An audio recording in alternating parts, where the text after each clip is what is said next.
Thanks so much. If you do not get a call or text message in the next couple of weeks, it's not that we don't love you. It just may take a little bit longer to get to everybody. But we want to hear from everybody here, how everyone's doing, and have the opportunity to pray with you as well. So I hope you're excited about summer. I'm excited about summer, particularly days like today. And you might be wondering, what are going to be the conversations that are going to happen at the summer gatherings? Maybe you're going to have some folks over on Memorial Day weekend. What is everybody going to talk about? I'm sure many of you are going to be talking about who the Sixers are going to pick now that they have the third pick in the draft, right? Well, my son and I will talk about that. But anyway, some of you may be talking about, hey, how the Phillies are doing. Some of you may be talking about Pope Leo. All right, we have an American Pope. There's a lot of things to talk about. Some people will just talk about horticulture and flowers. There's all sorts of things to talk about. But I can assure you and give you the answer as to what people are not going to talk about, or at least I can at least tell you what they don't want to talk about. A survey was done recently where they figured out the top 3 things that people don't want to talk about. And then they put the 3 of those things on a poll to see which one of them are the things that people least want to talk about. And so we're gonna go to the third least interested conversation to the thing that people most dislike and do not want to talk about. All right. So these 3 topics were put against each other, and of the 3 things that people don't want to talk about, the one they want to talk about, the one they're most willing to talk about was politics. All right, 43% of the folks, when looking at the 3 least interested topics, said, okay, we'll talk about politics. Second after that was death. All right, behind politics at 43% was death at 32%. And behind politics and behind death is the topic of money. Nobody wants to talk about money. You don't want to talk about money at your Memorial Day picnic. You would much rather hear Uncle Billy tell you all the reasons he's absolutely convinced of his conspiracy theory or the details around Aunt Mary's death before you talk about money, all right? And there's an awful lot of reasons around that, right? Money is currency for us in our life. And one of the things that I think the research shows is that when it comes to money, most of us just feel bad. For one reason or another, we just feel bad. We live in a world that constantly tells us we should have more. We should both have more, we should just save more, we should be spending more, we should be investing in crypto, or we should be investing in this, or I didn't invest in this, and I didn't invest in this. And there's so many messages that continue to pour on the topic of money, all manner of shame. You may have heard the name Tim Keller. He's a pastor. He was a pastor in New York, and at one point in time, he was going out to Greenwich, Connecticut to talk to sort of a prominent men's ministry, and he was just one of the speakers in a series, and the series they were doing was on the 7 deadly sins. And he was talking to his wife, Kathy, about it, and she asked him what topic he was speaking on, and he said, I'm speaking on greed. And she said, oh, that will be the worst attended of all the meetings. And he said, well, thank you for that. Why is that? And Kathy had this just great insight. She said, all the other sins, wrath and lust, envy, pride, they all come out and people see it. Like, your junk, sloth, whatever it might be, it gets seen. But greed isn't seen. Greed stays underneath it. Greed is the thing you just assume somebody else has. Greed, you never see people's greed, but all of us, when we're comparing ourselves to somebody else, we almost always compare ourselves to those who have more than us, and we rarely compare ourselves to those who have less. Greed is underneath all of it. And so there's all sorts of reasons why we don't want to talk about it. We feel bad. We feel like we could have been wiser. We could have been more holy. We could have done this. And then there's that thing your uncle said. There's the thing your dad said. And then there's the way your mom was always so, whatever it might be. We have all these feelings around it. And so, hey, just to pull off the Band-Aid and to protect you from having to hear about this on your Memorial Day weekend, we're going to talk about that today. But my hope for you is that when it comes to the topic of money, you can feel good about it. You can feel good about it, and you can be able to talk freely and confidently with the Lord about it. It's always going to be awkward. It's always going to be awkward socially. But man, would your relationship with God be a safe place where you can feel His love, His care, and acceptance for it? That is my hope. We have a passage I've never gotten a chance to teach on. I frankly avoided it because I didn't think it was that interesting. But I took a look at it, and it's actually really great. If you don't have a Bible with you, we'd love for you to be able to read the scriptures from a printed version. So we've got a cart with Bibles there. You're welcome to go and grab one of these. And in fact, I'll make it really easy every single Sunday, letting you know which page to turn to. It's page 825 in this Bible. But if you don't have one of these, or if you have your own, or if you want to pull it up on an app, you can turn to Mark chapter 12. We're going to be looking at the end of the passage starting in verse 41. This, just to set it up a little bit, this is towards the end of Jesus' life and his ministry. He's made his last journey to Jerusalem, and it's in this last week or so he's teaching at the temple. There's a lot going on, and in the midst of it, there's this nice little intimate moment. And verse 41 of Mark chapter 12, it says that Jesus sat down opposite the place where the offerings were put and watched the crowd putting their money into the temple treasury. Many rich people threw in large amounts. But a poor widow came and put in 2 very small copper coins, worth only a few cents. Calling his disciples to him, Jesus said, "Truly I tell you, this poor widow has put more into the treasury than all the others. They all gave out of their wealth, but she, out of her poverty, put in everything, all she had to live on." You might have heard of this. It's the widow. Some folks call it the widow's mite. When I think of mites, I think of bugs. I'm glad that they shifted it over to copper coins, because we all know what a copper coin looks like, and it's not worth much. Well, I want you to know that you don't have to feel shame when it comes to money. In this passage, there's 3 things for you to see in this. And I'm going to do just some basic teaching on the scriptures when it comes to this. The first thing that I want you to see is that worship and giving have always gone together. They just have always gone together. You go all the way back to Cain and Abel. When they came to meet with God, they brought a gift. Not because God needed a gift, but he knew that the people needed him. When it comes to giving, when one person gives to another person, attachment forms in the heart of the giver, not the receiver. If we went out to lunch, and me and you, and I bought you lunch, I'm going to feel more attached based upon that transaction than you will for receiving the lunch. Attachment always comes through giving. And when God knows that what humans need more than anything else is a deep and strong attachment to God. He is going to give us everything. He's going to give us 100% of everything. But when we come to worship, what he wants is to have us to have the opportunity to attach to him.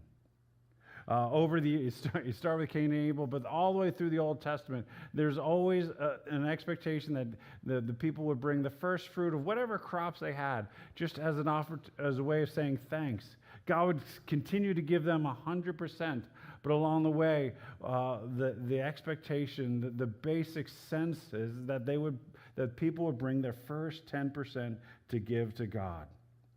And Jesus does not set this aside in the story, and I think it's actually kind of weird if you ask me. Can you imagine me, like after the service, just kind of sitting in that seat right there looking at the offering? just watching everybody give and like, how's this going? No, it would be really weird. Jesus is doing that, so that's just kind of weird. But maybe in those days people did that. It was part of the show. I don't know. And maybe Jesus was sitting further away. Anyway, but Jesus is watching people give. And what you don't see is Jesus be like, oh, this whole like giving and religion thing, I'm setting that aside. He's like, no.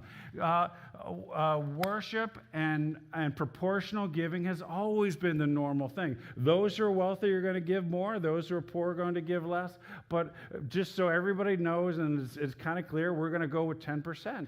And he doesn't set that aside. He isn't like grace is here, free worship for everyone.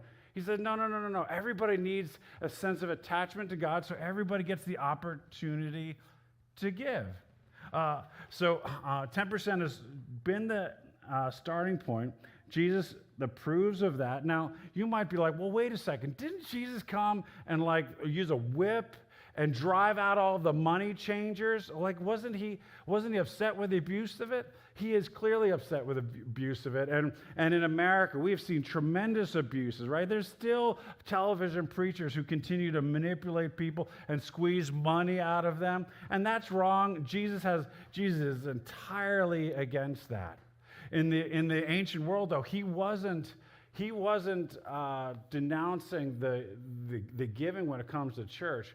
When Jesus was driving the money changers out, what he was upset about is that they took the core of the Gentiles, where people who were ethnically different than Israel were encouraged to come and worship with God. What the Jews did is that they took the core of the Gentiles and they made it a convenient place, a marketplace for them to go buy their offerings, right? He was condemning them for their racism and their consumerism, right? And when it comes to racism and consumerism, Jesus pulls out the whip. He's like, that is wrong. But that's a topic for another day. We're not going to go there. But Jesus never overturned the tithe. In fact, in Malachi, the prophet says, look, you don't understand God's heart for you, his love for you. Malachi says, bring the whole tithe into the storehouse, that there may be food in my house. Test me in this, says the Lord Almighty, and see if I do not throw open the floodgates of heaven and pour out so much blessing that there will not be enough room to store it. See, God used the tithe in order to fund the priesthood in Israel. 10% of one of the 12 tribes were set aside to be the priesthood, and they maintained the synagogues, they maintained the temple, and the tithe went to continue to enable the organization of the faith to continue on. And that's how our church runs. We don't have like a government subsidy. There's no like denomination in Kansas City slipping us coins. We fund ourselves. About 75% of what we do comes from those who worship among us. Our staff all fundraise. We all have side hustles. And so 25% still comes from outside sources. But as a church, we are growing so that we are fully funding ourselves. And I know, like, talking about this makes people uncomfortable. And certainly when you bring up things like 10%, that's way, way, way uncomfortable. But not everybody's uncomfortable with it. Those who have learned generosity and those who have learned to give and build it up over time, they love to talk about it. And the reason why they love to talk about it is the second thing we want you to see. The first thing was that we want to see the worship and giving have always gone together. The second thing is this. We want to see it, and we really want to see it. Jesus said it is more blessed to give than to receive. The reason why I've never taught from this passage is that I had this like impression of this passage that it was like this old pathetic woman, and I just had this picture of Jesus kind of sitting there kind of awkwardly watching people give, and this old pathetic woman coming up with a crane like, oh, I'm so old and pathetic, I got no money, I might just throw these 2 coins I got in the thing because I'm just going to go off and wilt and die. I just had this picture of this old pathetic woman. But when you think about it, pathetic people don't give. Like they're too into themselves. They're too absorbed in their patheticness, right? They can't get outside of themselves to see themselves to give. People give out of a largeness of heart. Acts of generosity come from deeply happy people. When people are really happy, generosity flows from a deeply happy heart. It is more happy to give than to receive. The simplest translation of the word blessed is happy. Giving comes from a sense of happiness, and giving produces a sense of happiness. When you're insecure, you have to hold on to it, and you have to keep it. You have to mistrust anything that's going to take something away from you, right? But generosity comes from the security of knowing that you are provided for. And here's a woman who knew that God had been providing for her entire life, who knows how long she had been a widow. And it's not necessarily assumed that she's old. Most people didn't get old and pathetic, and people didn't get that way. They just died. Like when our version of old is way different than their version of old. Chances are this is probably a 40-year-old woman who probably has a few young adult kids who can't really provide for her yet, right? She could have been in her 30s and she still had young kids. Could have had kids following her, and her husband died and she was on her own. It was tough, but she had learned that God provided for her, so she had no problem putting a whole bunch in there because she knew that the God who had been taking care of her all this time was going to continue to take care of her. And you see this in Jesus. Jesus doesn't pity her. He's like, look at this woman. Look at the largeness of heart in her. Man, she threw all that she got in there. He praised her. He lifted her up. He honored her. He said, disciples, be like her. Why? Because she knew what it meant to be blessed. And the research shows all about this. Daniel Kahneman and some other researchers about 15 years ago, they did research on the correlation between annual income and life satisfaction. And there is a correlation between your annual income and life satisfaction, up to about $75,000. Depending, in some areas, probably closer to ours, is a little bit higher. Other parts, like they said, like near Atlanta, it was way down in the 40s. I guess gas is cheap down there. Anyway, but there's a number by which your annual income that you will get to, that no matter how much higher your annual income goes, it will not change your overall level of happiness. We could double your income, it will not double your happiness. It's just true. Those who research, other research have named a concept, hedonistic adaptation. Hedonistic adaptation, which means that if there is a big shocking change in your overall wealth, either up or down, it'll affect your happiness for a little bit. But basically, you'll go back to your baseline of happiness. Generally speaking, everybody has a baseline of happiness. And like, hey, if you get a big raise or a big bonus, your happiness will go up for a little bit, but you'll come back down to the level of happiness that you've learned to enjoy in life. If you lose a whole bunch of money and things go really bad for you financially, it'll be pretty disappointing for a few moments, but you'll basically rise back up and adapt to your basic level of hedonism. I guess that's what they call it there. Other research says that generous people are 20% more likely to report life satisfaction. I don't know what life satisfaction is, but it's definitely different than daily happiness, because generous people are 3 times more likely to report daily happiness than those who haven't learned to be generous. When it comes to reporting health, folks who give regularly will generally report 70% of the time that they are healthy. Those who do not give will report 54% of the time that they're healthy. I don't think what the research is saying is that if you give, God makes you healthier. But it probably does suggest that when you give, you feel healthier. Neurologists have found that giving activates parts of the brain when it comes to reward and happiness. And this isn't just an American phenomenon. Research has been done in 136 different countries that suggest the same thing, that happiness and generosity go together. And why? Because it's more blessed to give and to receive. And I don't even think this is a Christian thing. Like, Christians don't have the corner on this. The research suggests that Christians do give more than the average American. But like, if you're in the room, you're like, Mark, I'm never going to believe in Jesus. I'd say, hey, would you reconsider that? Let's just talk about that. But also, I'd say, hey, learn to give and learn to be really, really generous.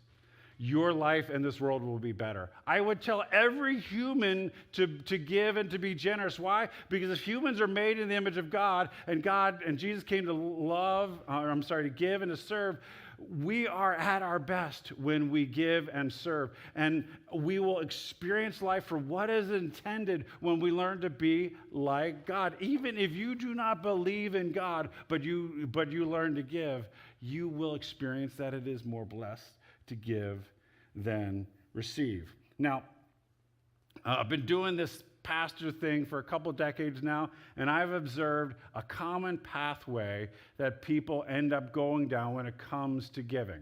All right? And so if you're looking for, hey, what your next step on something like this, it might look like something like this. Most people give. The stage one in giving looks like this. I give because I should give. Like, hey, I want to start trusting God, and so I'm going to give. Never done it before, and so I'm going to start by giving, and I'm going to give in a certain frequency. For some folks, it's like, I give because that's what you should do. Other people are give because I don't take anything for free. I give because I don't get no free worship for me. I just give, right? Whatever motivation gets you started with giving. Generally speaking, you give out of obligation, and that's a good thing. It's better than not giving, right? But the second phase people go down is typically they'll say, I give because the church needs me to give. And I know for Kathleen and me, we love giving, and we love to see the impact of our giving through the ministries of the church and the other ministries to which we give. And we give based upon the need. And, 938 Church, we love it when you give just because the church needs you to give. We need you to give, right? And we've got big dreams, and we want to see a facility happen. We want to launch ministries this fall. We're building a budget, and we're going to build the budget based upon our collective capacity to give to the church. And so how you give shapes what we're able to do. That really does matter. But that's kind of stage two. Stage three is this. I give, stage two is this, I give because the church needs me to give. Stage three is, I give because my soul needs me to give. I think we're starting to get closer to where this woman was. I have found that giving helps me just to feel closer to God. It just feels good to give. I feel closer to God. I tend to look to God as to, hey, how much I should give. And most research out there says that in a consumeristic culture, the way you protect yourself from consumerism just owning you is that you learn to be generous. Generosity is the anti-consumerism. Generosity goes against everything that sort of big capitalism continues to shape us and mold us and demand from us. Big capitalism will continue to say as many people into the workforce as possible, as much as it get out of GDP. We need Wall Street to keep going up and up and up, so it'll trickle down. Right? They'll continue to say that. I'm a business major. I'm an economics minor. I'm a fan of capitalism. But capitalism unfettered will continue to get as many workforce hours out of as many people as possible and get us to spend as much money as possible. Why? So that the people at the top can have a lot, build businesses, and in theory, it'll all trickle down, and the poor will be really wealthy someday, right? That's the culture that'll continue to squeeze us. It's a techno-feudalistic culture, right, that continues to get as many people working, as many people spending. And the antidote towards that is to learn to be generous, to not need to buy more stuff, to not need to have to work as much, to learn to rest, and to learn to give. and learned that happiness isn't going to come from producing more. Happiness isn't going to come from getting more. Happiness isn't even going to come from saving more. Happiness is going to come from learning to be like Jesus, who came to give and to serve. So the woman,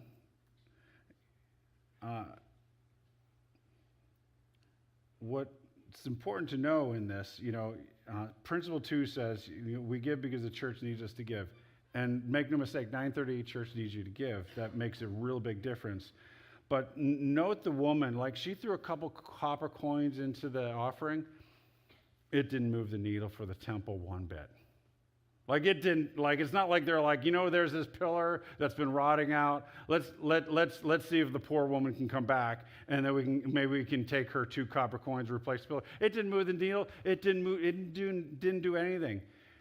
She didn't give because the temple needed it. She gave because, her soul needed it.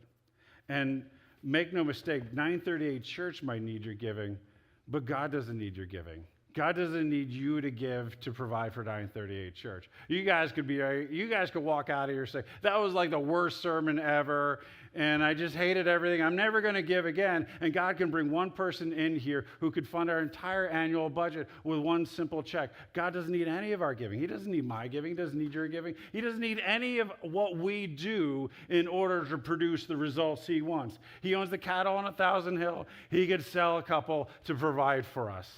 He doesn't need your giving. He doesn't need my giving. He doesn't need your tithe. He doesn't need your 2 pennies. He doesn't need any of it. He did not need the woman's 2 copper coins. Our souls needed it. And it's really important to continue to distinguish between what our church needs and what God needs. God doesn't need any of our giving. He knows we need our giving. And that's where stage 4 kicks in. Stage 4 is, I give because I just love giving. There are churches and there are ministries and there are movements around because there are a lot of people in this category. You wouldn't believe how many people in this category, they just go around, they're just constantly looking for more ways to earn money so they can give more money. And they're helping ministries start. They're buying facilities for other organizations. They give to their church, but they find other ways to give. Like the things that excites them now, they've built businesses, or they might have built their life, or maybe they saved really well, and they can't wait to give.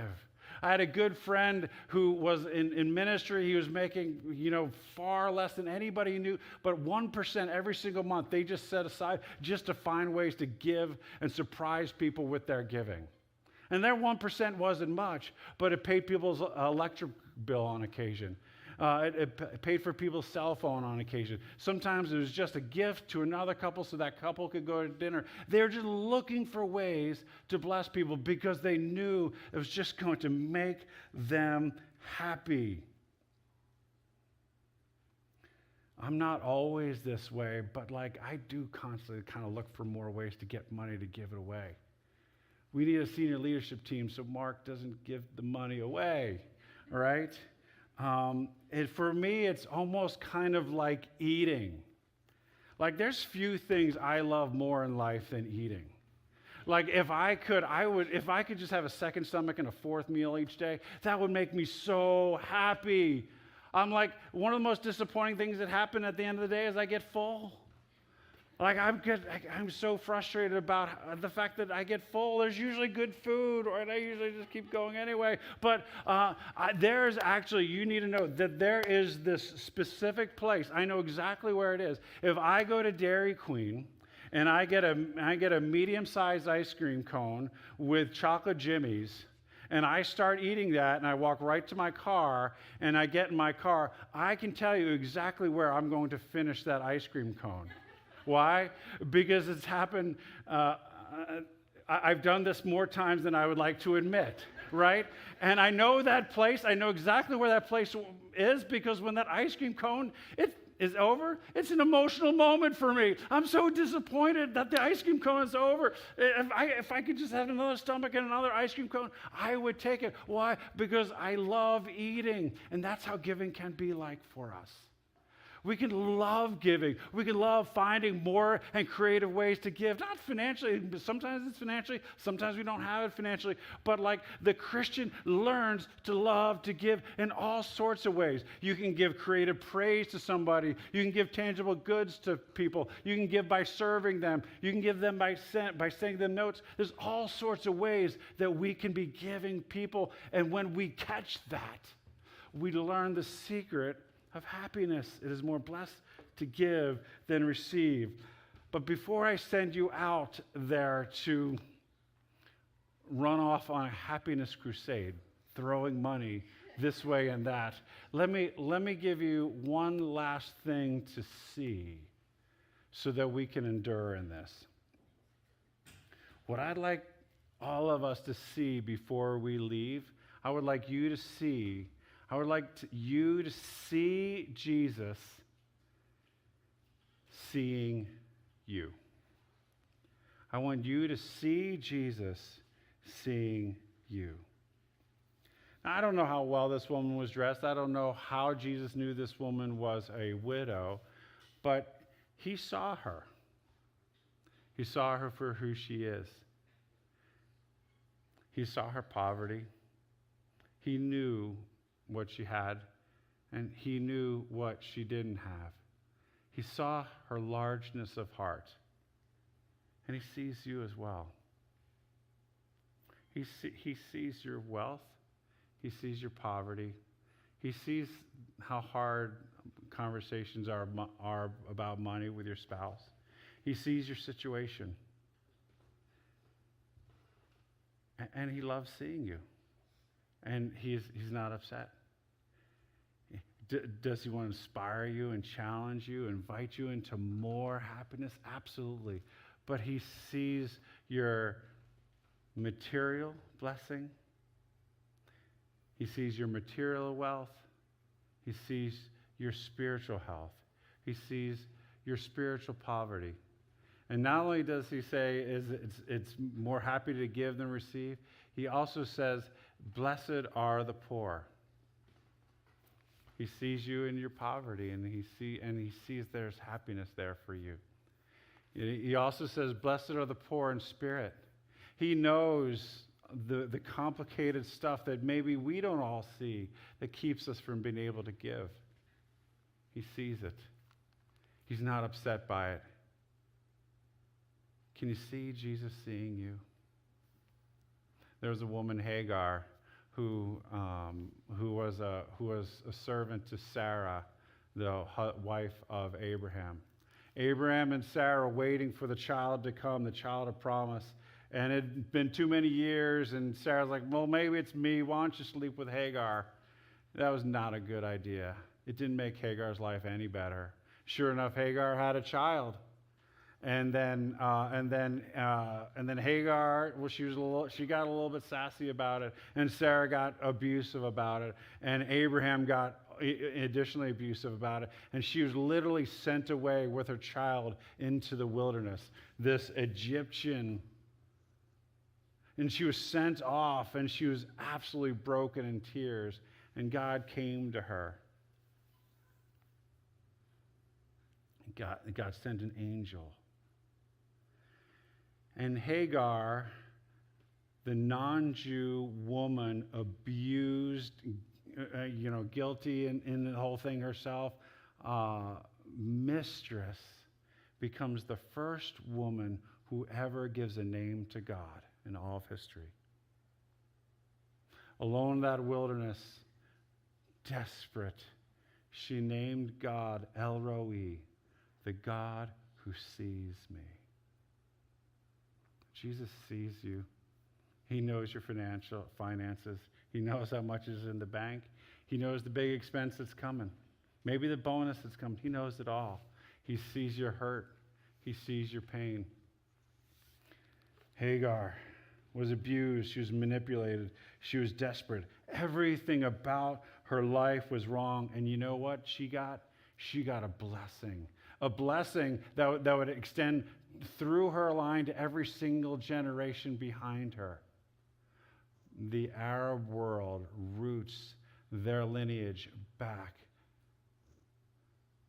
to Hagar and Ishmael and the blessing that came from God. God has no problem blessing us in our desperation, in our sinfulness, in our manipulations, in our abuse. She saw the God who saw her. He sees us in our material wealth, our material poverty, our spiritual wealth, our spiritual poverty. He still says, blessed are the poor. Blessed are the poor in spirit. The Apostle Paul said, you know the grace of our Lord Jesus Christ, that though he was rich, yet for your sake he became poor, so that through his poverty you might become rich. At the heart of the entire Christian faith is the one we follow gives up everything so that we could have it. He shares all of his blessings with us so that we can share in his inheritance. Jesus is not your father. He is your brother who shares the entire inheritance of the Father with his children. He became poor so that we might become rich. May you see the one who sees you, and may you know his love and compassion. He's not freaking out. He's good. He's good. He loves you. He will continue to give to you. But man, would he love for you to know how happy it is to give. Let me pray. Jesus, we give not out of what we don't give out of something that we have produced ourselves. Everything we have is something we have received. Every word of this message has been received by something else. Everything that we have has been assembled from that which you've already created. You've placed us in this time and in this space. And God, we want to learn to receive. God, I want to pray for those in this room who feel desperate. And when it comes to their finances, they don't have a plan and they don't know how it's going to go. May they see you seeing them and to see your generous love towards them. I pray for the desperate that they could trust you. They could trust you, and they could trust that they can give in their own way, and they would trust to take a step of giving. God, I pray for the hurting and the confused. And this brings up maybe some baggage from the past, or what mom said, or what that priest said, or the way they might have experienced some negativity before. God, I pray that they would see you seeing them. And God, I pray for the hurting and the confused that they would see you giving your life. God, for those who are wealthy and they recognize how lonely it is to be wealthy and how difficult it is and how it complicates their lives, and they may even be drowning in their options. God, I pray that you'd give singularity and simplicity to them, that they might see you seeing them with eyes of love. And God, for all of us in the middle, God, would you help us to learn to follow Jesus and to follow into his way of happiness, taking a next step in what it means to give, and to learn that it's more happy to give than to receive. Trusting that Jesus, you modeled the way on the cross, and that the Father, you honored it by raising Jesus from the dead. Jesus, though Jesus once became poor, now he shares all the blessings in the heavens with all of us.